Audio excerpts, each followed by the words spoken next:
Hello all you risk takers and truth seekers to podcast Life the Battlefield.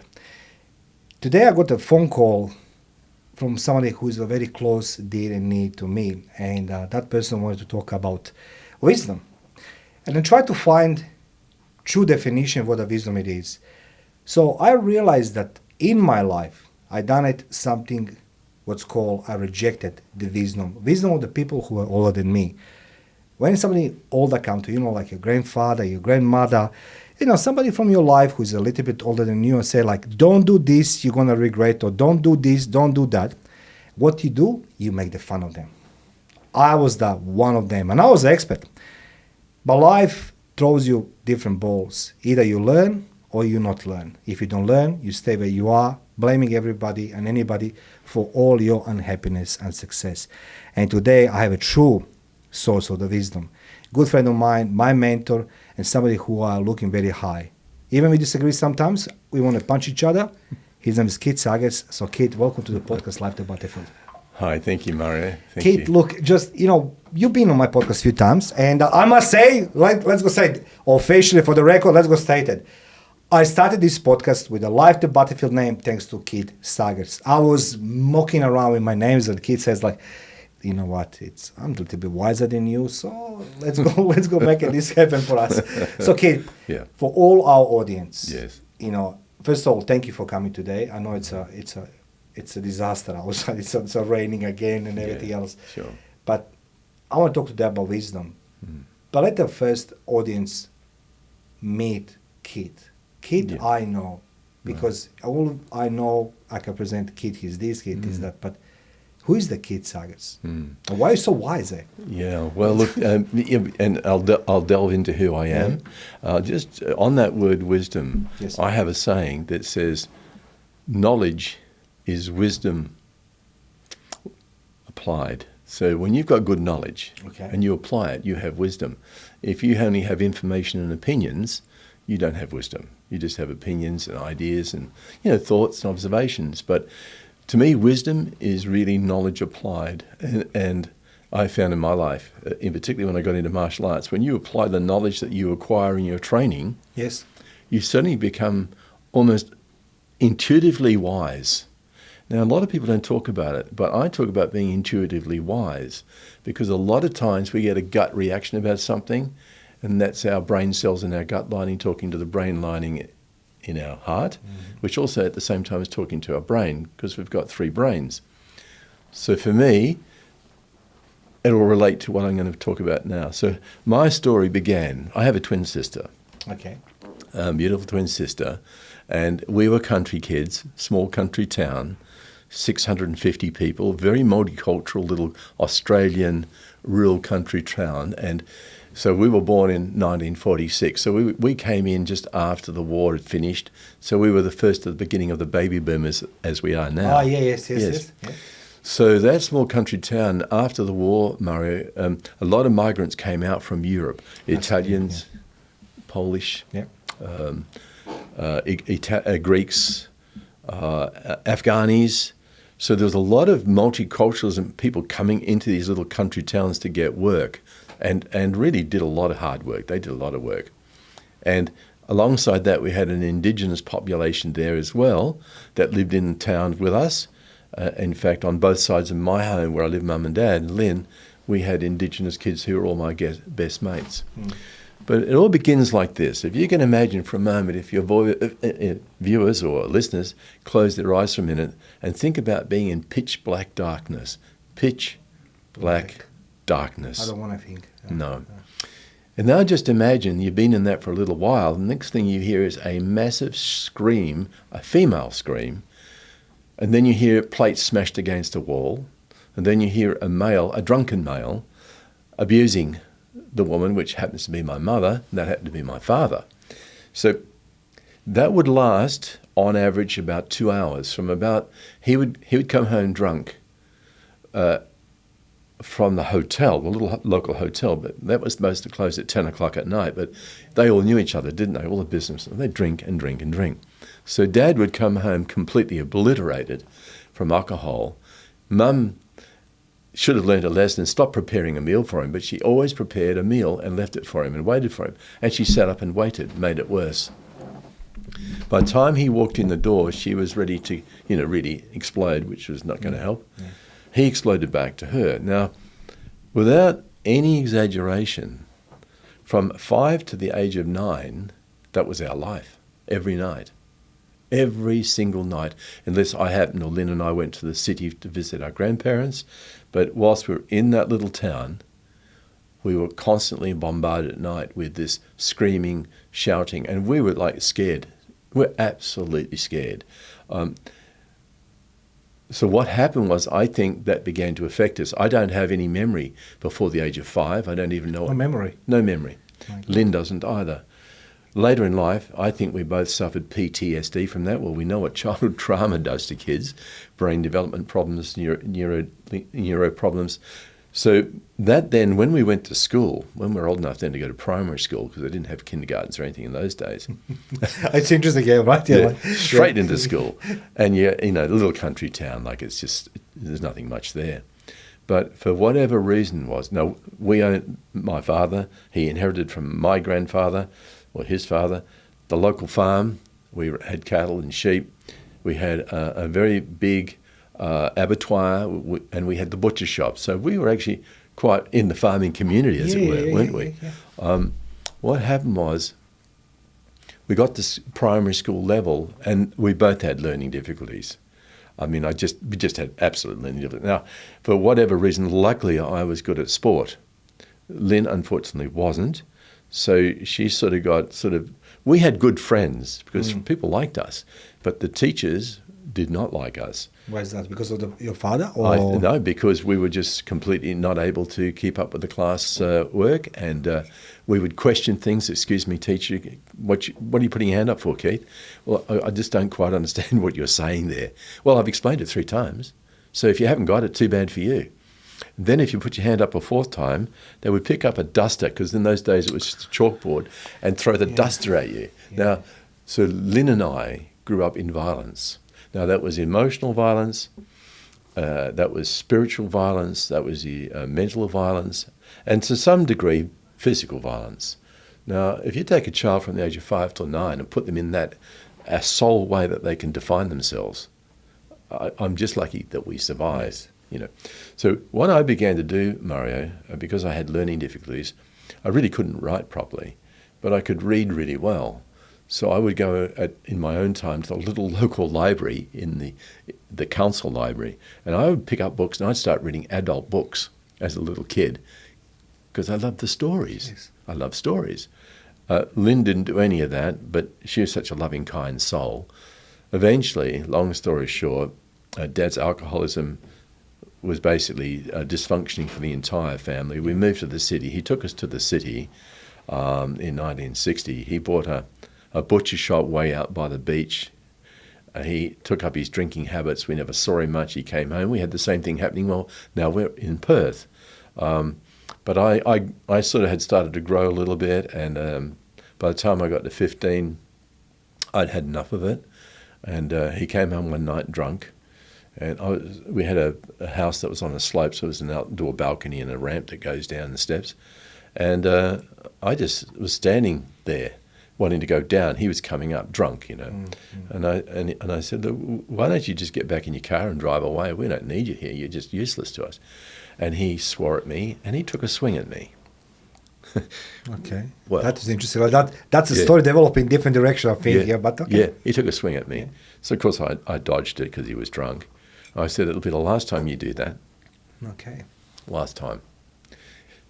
Fast forward, that began my search to want to know, how do human beings conduct themselves, and why do they conduct themselves in such different negative manners? By pure chance, our grandfather, Pop Saggers, had already retired to Perth. He's a lovely guy, and Nana. And so Lynn and I, we would have some chances to go and visit Nan and Pop. And I would go and stay with him when I was just finishing off my education. And Pop, just to give you a bit of context, to me, I've inherited a lot of his traits. He was, he came from a family of 14 children in Victoria. My God, 14 kids, eh? Yes. You know, and that's the days when people... Baby boomers. Yeah, like that's the times what those. Yeah. And his father was a school teacher, and he had migrated from England. Mm-hmm. So he travelled around rural Victoria, having children in every town, virtually, but from the same wife, of course, naturally. No judgment. No judgment. Well done.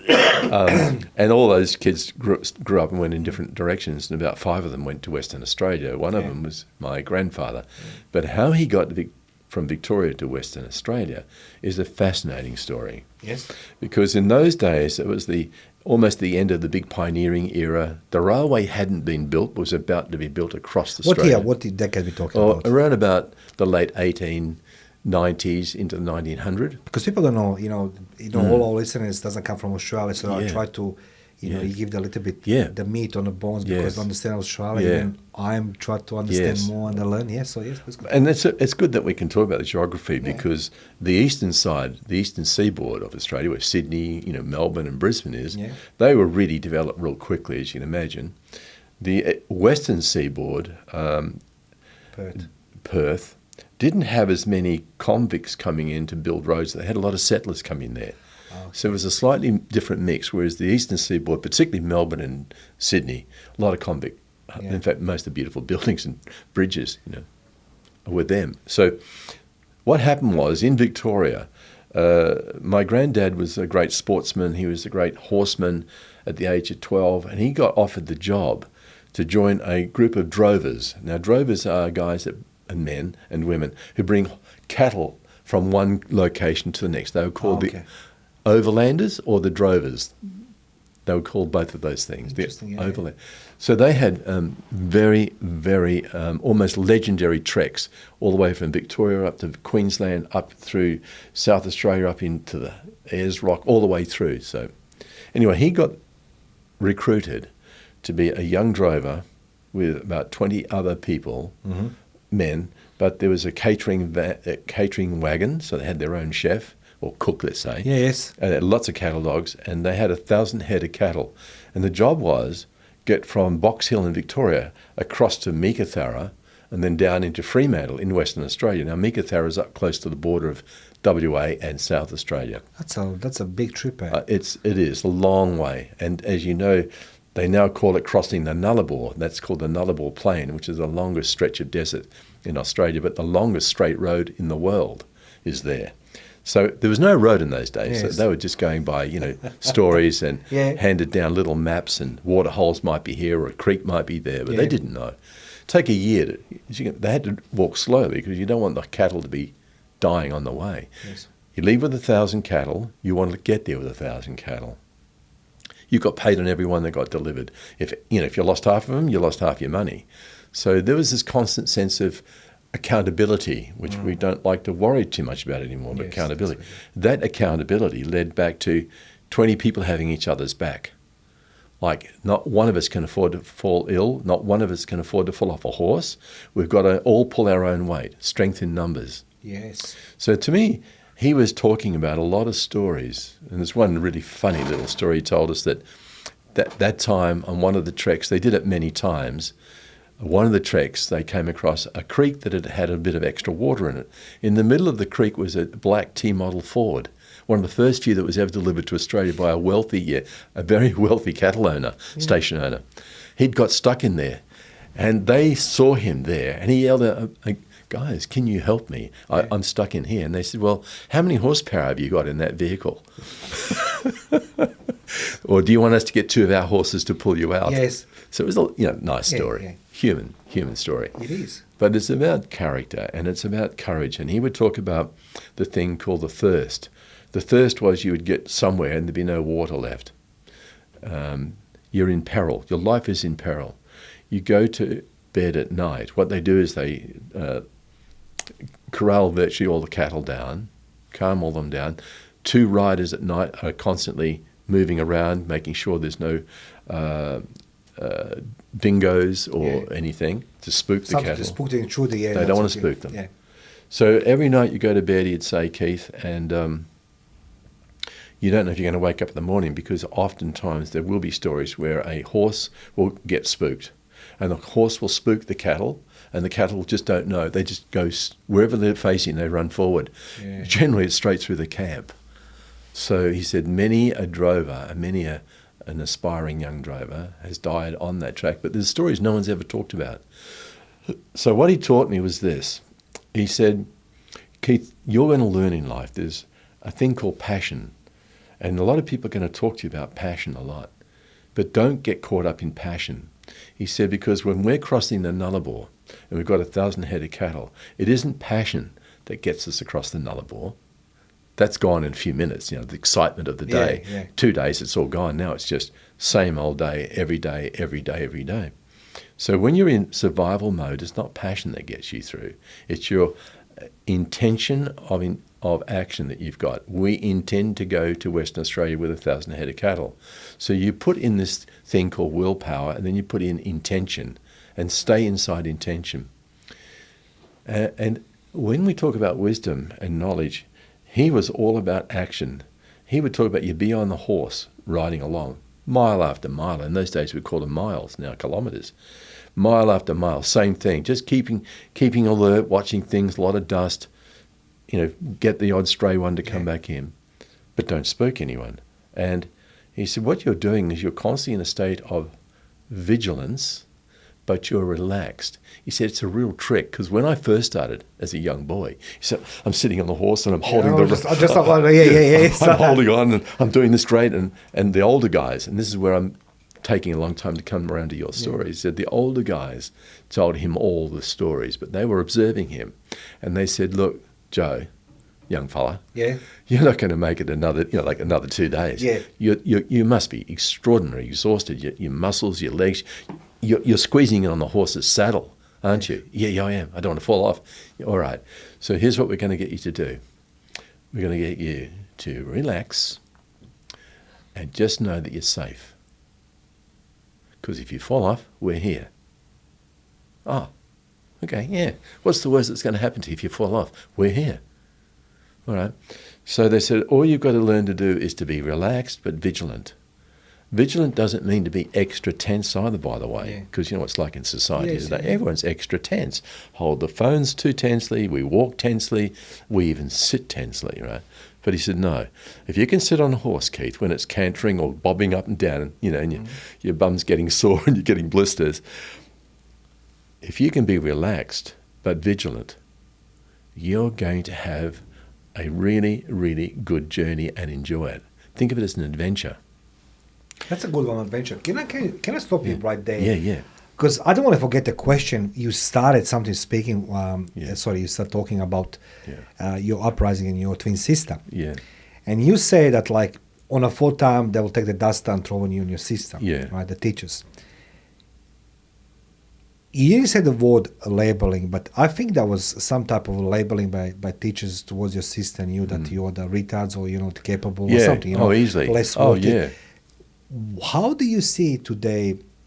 So yet you didn't give up on your life. You and your sister continue. It's many years, living with a father who's abusive. Yeah.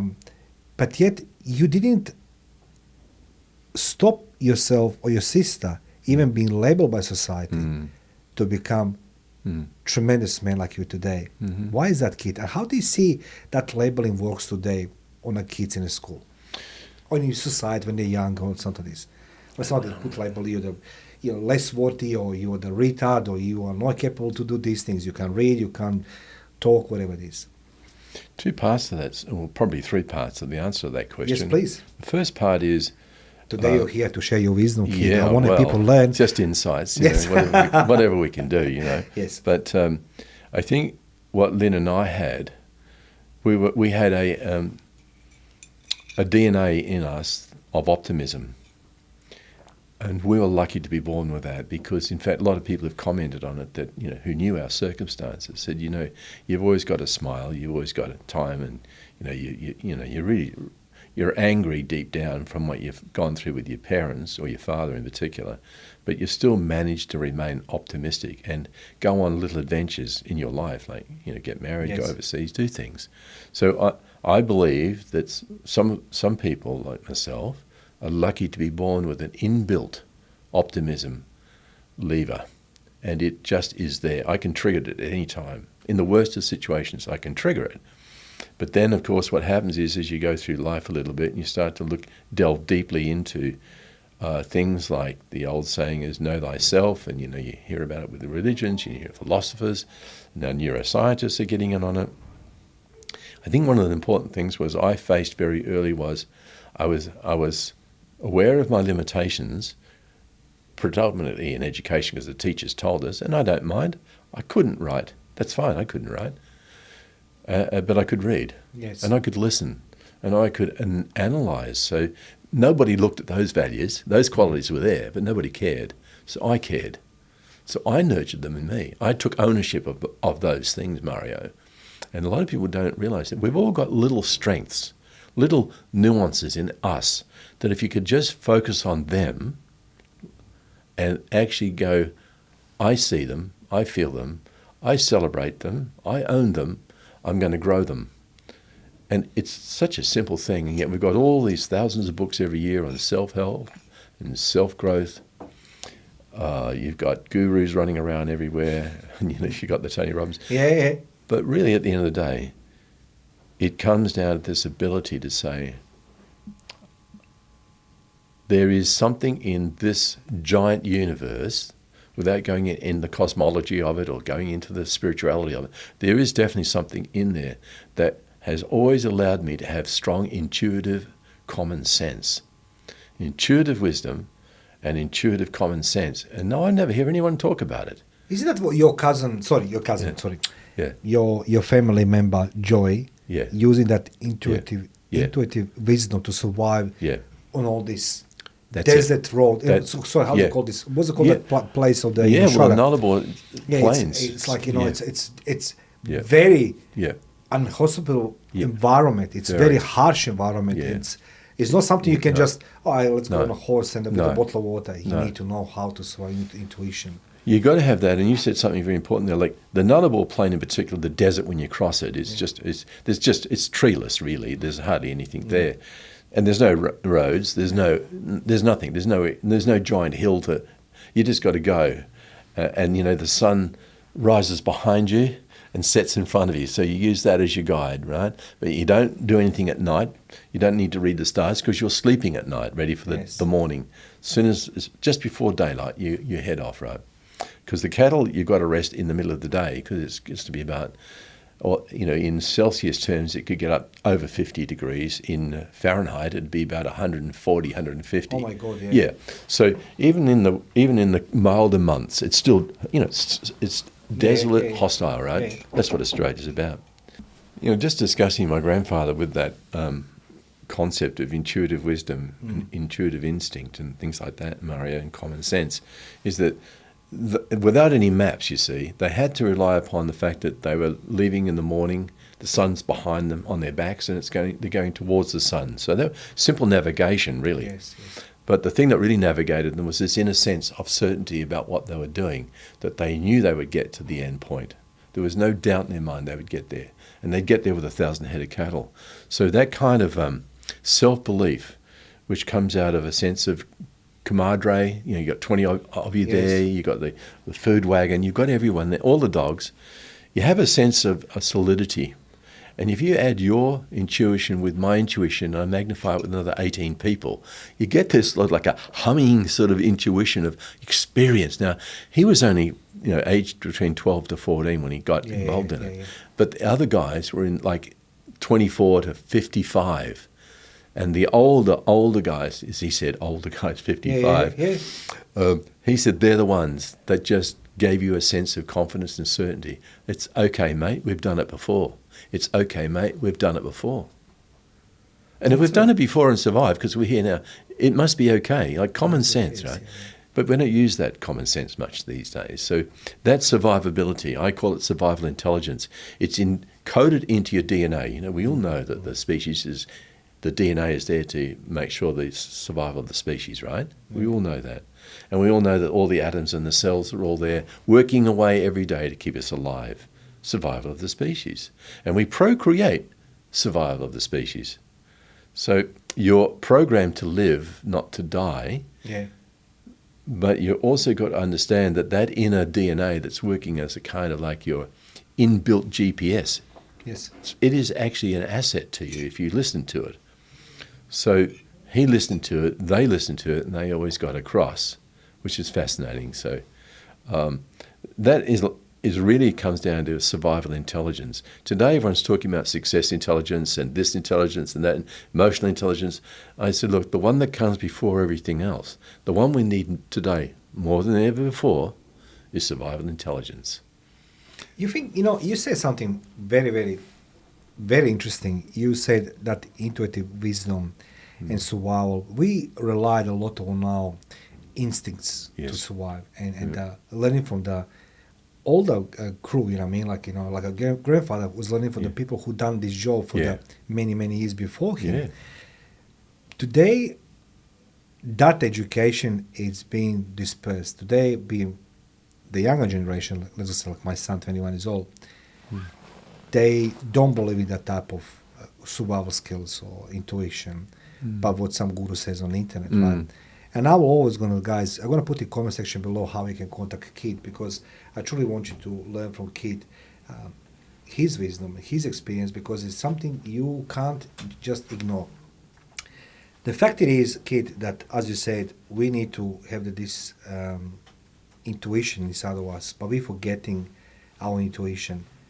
How do you help people to gain that courage back, to they can be them and get that, what I say, leap of faith, right? I mean, jump, says me jump, I mean, to do things they would never believe they can do it, because a lot of people today, DNA age, particularly today, you and I, we spoke this morning before the show, people are all over the place, right? But yet you're very composed and you have such a great accumulated knowledge and of life and how things they are. But how do you apply this to help other people? How the little kid who's been through the duster on his sister and you, today you apply this wisdom. What do you see the biggest obstacle actually we have in society where people learn to survive, thrive, be better? Says me jump. Well, I've created a company with a young man, paraplegic, called Matthew Caruana, phenomenal young fellow. He's now 24, and we've set up a company called Seismic Jump to bring across this knowledge that I've been sharing with you, and also his survival knowledge that he jumped off a building, survived that, spinal cord severed, in a wheelchair. Now he's going out and he's doing things as well. So the continuum, it's a bit like this, is that we forget that every minute you're alive is training. You don't realize when you're driving your vehicle, you're driving carefully. You get driver's license, but every day you're revisiting your driver's license. You're driving, following the rules, don't have a crash. You get out of bed in the morning, you're going to have a shower. You don't stand under scalding hot water, do you? No. So you learn from everything. So everything, besides being a cliche these days, but actually everything is a gift to grow. Everything is a gift to grow. We shouldn't categorize them as successes and failures, because everything is a success, because it's keeping you alive. If you can stay alive, you're already succeeding. You've really begun. So when people say, how could I get this? I don't have the natural talent that you've got. I don't have this and I don't have that. I say, training. You're training when you're going to school. You're training when you're relating with your mum and dad. You're relating to your partner in life. Whatever you're doing, you're actually training, because you're calibrating yourself. Sometimes you forget yourself and you get angry and you shout at somebody, or you get irritated, or they with you, and you react. So, but if you could think of yourself as being composed enough to see it as training, I can use this circumstance to be patient. I could use this circumstance to actually be precise and persistent. So I see every moment of my life, including coming up here today through the traffic, which was horrendous this morning, just to be patient. I mean, I've never seen it like it today. And strange enough, getting almost here, Mario, on the M4, there was a giant oversized vehicle, like it took up all the lanes were taken. We couldn't get past him. So we were stuck behind that vehicle for probably a good 20 minutes. My God, which I would have been here 5 minutes more, even earlier. Yeah. So I said to myself, this is a chance to practice your patience training. This is a chance to practice my generosity training if I'm with people. Why we are rushing? This is a good question. Yeah. We know you go in the morning of work. Yeah. Let's say what I'm living now in area. Yeah. We got substantial amount of migrants, Right. and the roads become congested. You know what I mean? Yeah. So before it takes me like 15 minutes to come to work. Yeah. Now it takes me about an hour. It doesn't Wow. matter. Yeah, it doesn't matter what time of the day it is. And the government is always going to complain because even Romans will make the settlements and then they build the roads. You know what I Yes. mean? Yeah. We make the settlement here. We make the settlements. And there's no roads. You know No what I mean? roads. But it doesn't make a sense. But there's smart people in government, allegedly. But the point is, I'm sitting in the car and I can see that people are angry. Yeah. They are angry, very angry. They're very impatient. They're very how to say. Different, you know what I mean? They see in the cars, you know what I mean? I used to be smoking, there's no secret of that one, but I say people smoking and the coffee and the shouting and, that there's accidents, like, it's all these things. Yeah. And I feel myself like, doesn't matter what I want, it's a traffic. Either I'm going to wake up 4 o'clock in the morning and go to my work and come in 10 minutes, start working from 5 o'clock in the morning, or they need to be patient. Yeah. But why the kid, we wake up angry in the morning? Yeah. What do you think Yeah. and why we are that actually is translating it to our being not patient in traffic, and then we bring this to the workplace and then we bring home all this together? Well, one quick way to say it, relating back to my grandfather example, so he had to learn all that at the age of 14, crossing another ball. So he trained in it, didn't he? Yeah. But if you don't have a lived experience, if you don't train, you don't have experiential, you can have all the theory, you can be very cognitively bright, you can have cognitive behavioural therapy and they'll go through all this crap with you. Yeah. But you get someone to go out there and actually cross another ball with 1,000 head of cattle. Within 5 days, they've changed. They've learnt. Patience, precision, persistence is payoff. Yes. So today in schools, we've got kids who don't want to go to school, and schools are overcrowded. They're in industrial factories, we know that's what schools are, and babysitting institutions. That's what they're predominantly aimed at. Yeah. And unless you're really gifted, etc., and you go to somewhere where you can have your natural talents enhanced or whatever, it's a long, hard grind for kids. But kids don't have any grounding in foundational work unless they go and do Girl Guides, Boy Scouts, get involved in a sport. That's why those things are really important, because you've got to get the body involved in the learning of everything. And the body has got to learn. Like the body's got to learn, like, you're doing boxing and that. You got to learn to go through all those rounds of pain and anguish and don't want to be here today, and the punching and the pounding. If your body doesn't go through it, your brain's never going to be strong enough. Funny thing is, you say something about learning, and recently I had a fight and I lost. And Rodney, who's my coach, he says to me, "Come here," and I was devastated. You know what I mean? And he says to me, "Listen, calm your horses. I'll show you something. What's happened to people who win?" So he showed me a couple of videos where the people won in the fight, and basically, whatever the I don't know, TV personality or some whatever influencer asked a question, so sports personality in interview, everything was like, He says to me, "Now, I want you to see and hear the guy who lost, and he's now the master in boxing." Right. And his interviews are totally different from the guy who won. He said, "I know what was wrong. My ego, my was cocky. I was thinking I can do this." He said, I was humiliated myself because I brought this up on myself. Yeah. So the bottom line is, Jordan says to me this: it's more valuable lesson when you lose than you just win. Because when you win, you think you are the one. Said till somebody smashes you, and you're not willing to learn. From that point in time, you are done. And I must say that I learned a couple things. Of course, I learned. Of course, there's an ego in me, deep inside of me, still hurts.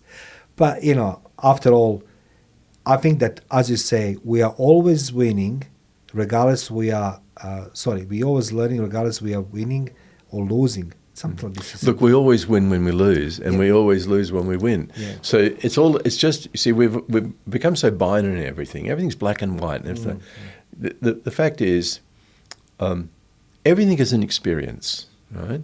So if you know how to handle failure, you'll really know how to handle success. Would you suggest this to any of our listeners now who facing the failures and not successes in life? What would the kid say to everybody who don't know how to make a next step in life? First step is be grateful and have gratitude for the things that you've just gone wrong. Be grateful for it because it's given you an extra little boost to know what to do right. Yes. Or if you're facing a massive adversity, right, catastrophic or something, just understand what's going on inside that and go, okay, like when the cyclone comes towards you, right, and you see the cyclones coming towards you, most people panic. Of course you panic, you see a cyclone, whatever. But it's not going to stop the cyclone, is it, panicking? Yeah. So why not just choose to be calm? Yeah, that's a good question. Why would you? But it's true, isn't it? I mean, Yeah. I know in a knife attack in training, like when the guy's coming at you with a knife, whether it be in training or pretend fight, you don't panic because he's still coming at you. Yes, he comes to me. So my mission is to stay alive. So my mission is to be as calm as possible, so I can see everything. I can open up my intuition. I can open up my extrasensory perception of what's going on, and I will begin to see beyond that person that's coming at me. Keith, it was a true pleasure to talk to you today. So where can people find you and what they can expect when they contact you? Well, we have a website. It's called seismicjump.com, seismicjump, one word.com. That's our website. You can go to it and you'll see we've got a program called Inner Seismic Power. It talks about different ways of things that we've been discussing, which is about calmness, how to build up your inner strengths as assets inside you to activate.